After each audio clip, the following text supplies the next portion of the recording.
I would put every character in the book, the school textbook I was reading.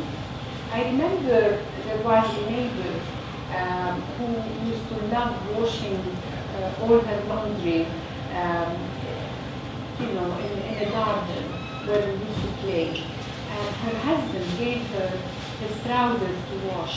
And I remember she threw it at him, and she said, "You only take off your trousers when you want to wash them, when they need to be washed. I'm not going to wash them now. I'm not going to wash them." And I thought, how cruel. Why doesn't she want to wash her husband's trousers? I remember I was fascinated why. And I went to every elderly woman. I said, could you tell me why did she want to wash her husband's trousers? And then I wanted to write a story about it, why she didn't want to wash her. And then only when I became 14 or 15, I understood. So this may, forgive me if it sounds like a sort of slightly political leap, but your observation and your storytelling urge could be said to be generated by a very early awareness of gender politics. Oh. And I'm fascinated by the point at which literature also invaded your life and how those two things met. Yes, I used to feel that women were always, they weren't happy around me. Either they're always, whenever men come into the house or into even the neighborhood, because we lived in a big house, and there was a cul-de-sac to come to our house. And whenever men would appear at the entrance of the cul-de-sac, all the women would change. And I used to notice that.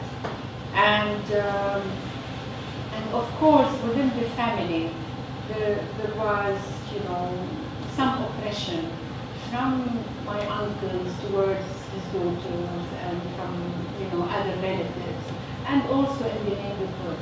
I would notice also the way the girls were treated. They weren't given the freedom to do anything. And even me, although my father used to go to his work the whole day, and when he comes back home, he would be praying. He was a very pious man. But my three brothers, two of them, used to watch us girls.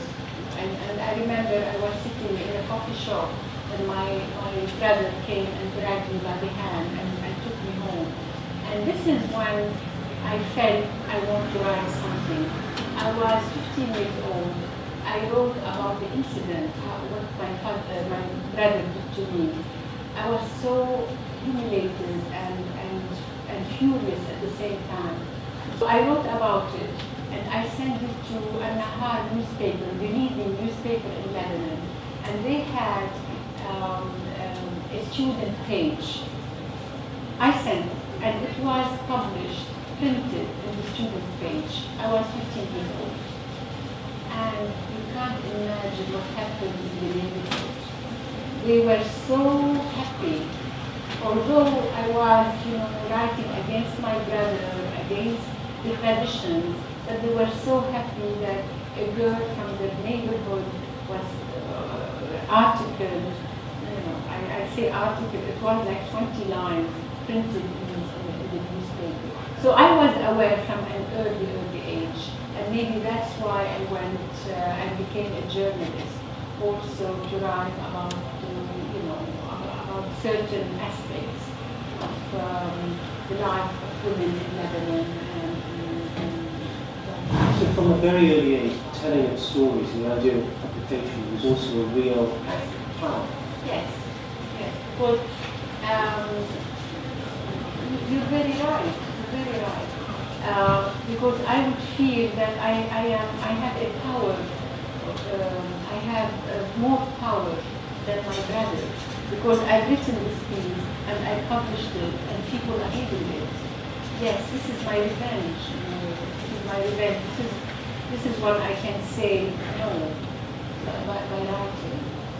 And it also, to sort of just bend the word a bit, makes you a public, both a public voice and in some senses a public property. The act of being a writer. To be honest, I never thought of that. When I was young, I never thought of that. Even when I wrote my first or second novel, I didn't feel that I was being in public. I just thought I have something and I have to express it, and there was a need to express what I was feeling. But with my third novel, The Story of Zahra, which really made my name in Lebanon, this is when I felt that, yes, my voice is not only for my only satisfaction. I am reaching with my voice to a bigger audience, to people to read, and then either learn from it or agree with me or whatever it is. How important is it when you reach that stage, the third novel, which suddenly is a breakout book, and it also seems in English to be a leap of development as a writer? How important is fiction at this stage? As having been a journalist and having wanted to tell true stories, which you will then return to, what traction does the novel have for you and for your readership there? Because it's important to say that your books have been quite spectacularly and widely banned for depictions of sexuality or of practices which are considered in some way un-Lebanese. How do you play with a fictional world? When the third book was talking about the story of Zahra, it was, I was thinking of the art of the literature, the fiction, the story at the same time.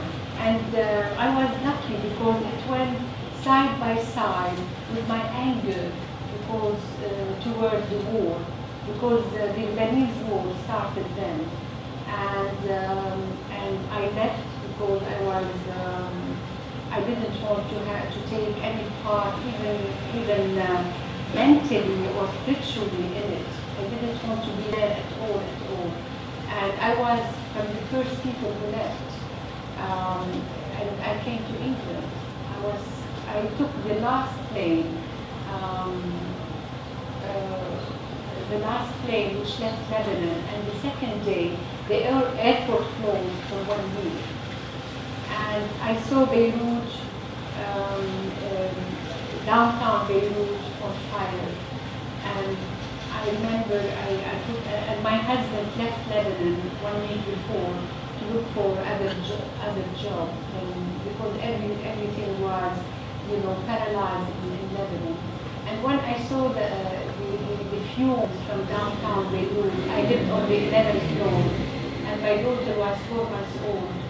I thought this is when I decided I wanted to leave. And I talked to my husband, luckily.